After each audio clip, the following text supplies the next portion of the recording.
The Lord be with you. And with your spirit. A reading from the Holy Gospel according to Luke.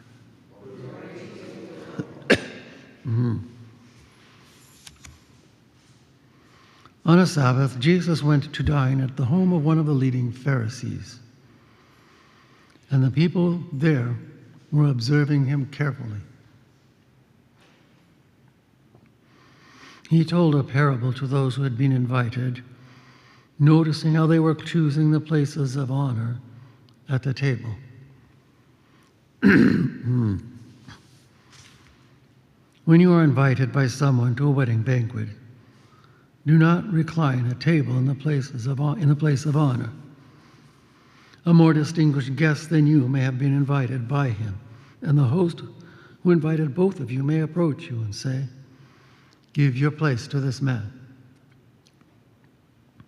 And then you would proceed with embarrassment to take the lowest place.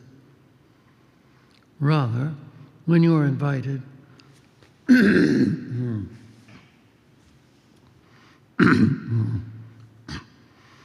go and take the lowest place, so that when the host comes to you, he may say, "My friend, move up to a higher position."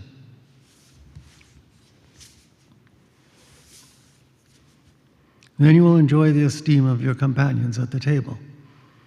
For everyone who exalts himself will be humbled, but the one who humbles himself will be exalted.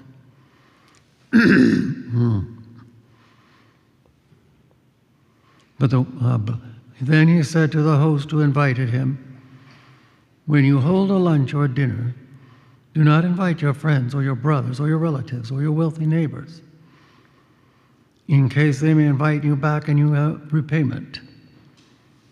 Rather, when you hold a banquet, invite the poor, the crippled, the lame, the blind. Blessed indeed will you be because of their inability to repay you. For you will be repaid at the resurrection of the righteous." The Gospel of the Lord.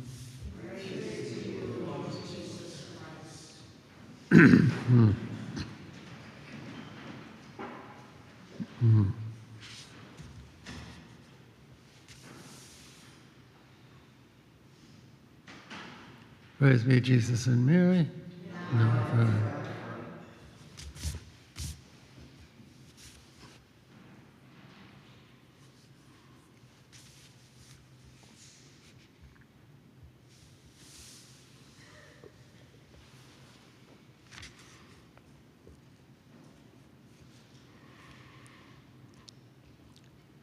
Today our liturgy speaks to us of perhaps one of the most principal virtues we all need to practice,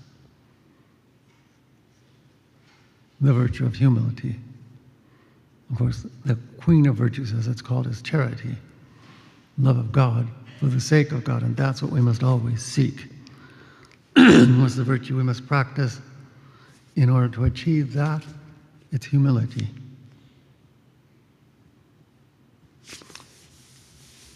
Now, as I often repeat, when we read these scriptures, we have to look at them at the spiritual level, not just at the physical, natural level.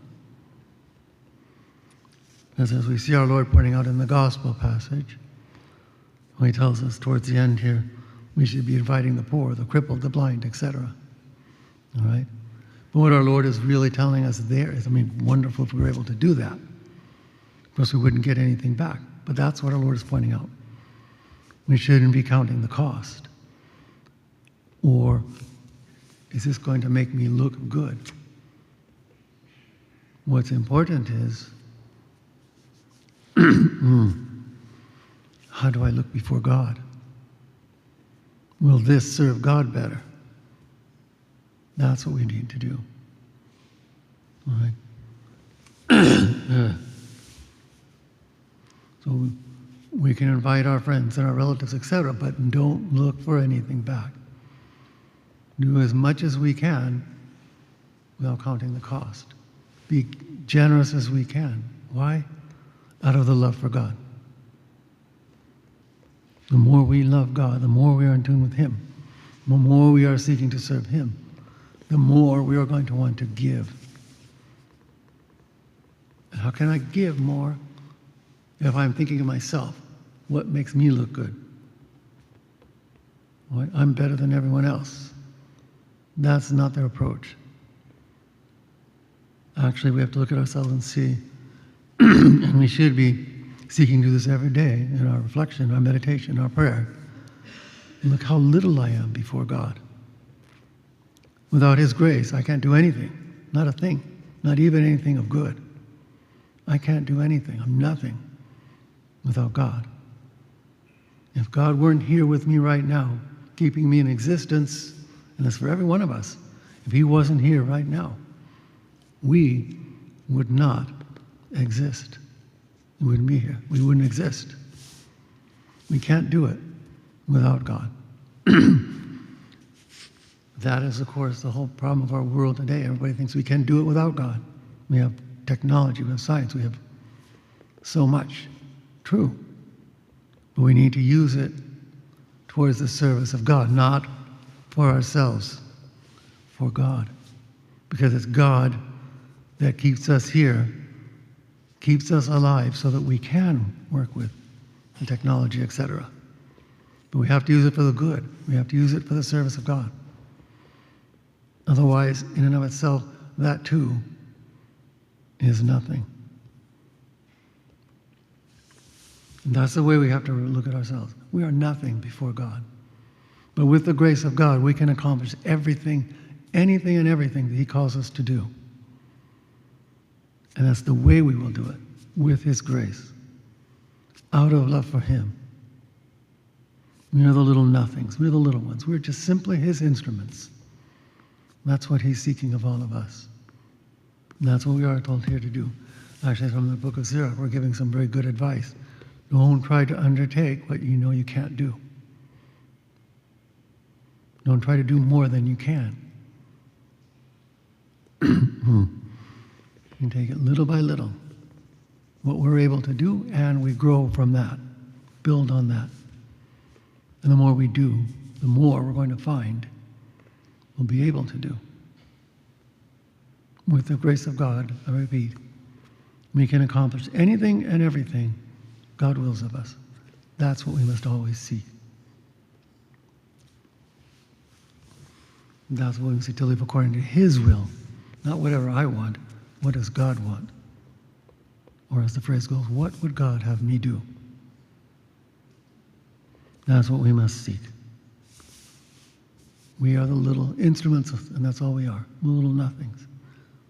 It is God who works through us, and it is God, through His grace and through His merits from His suffering on the cross,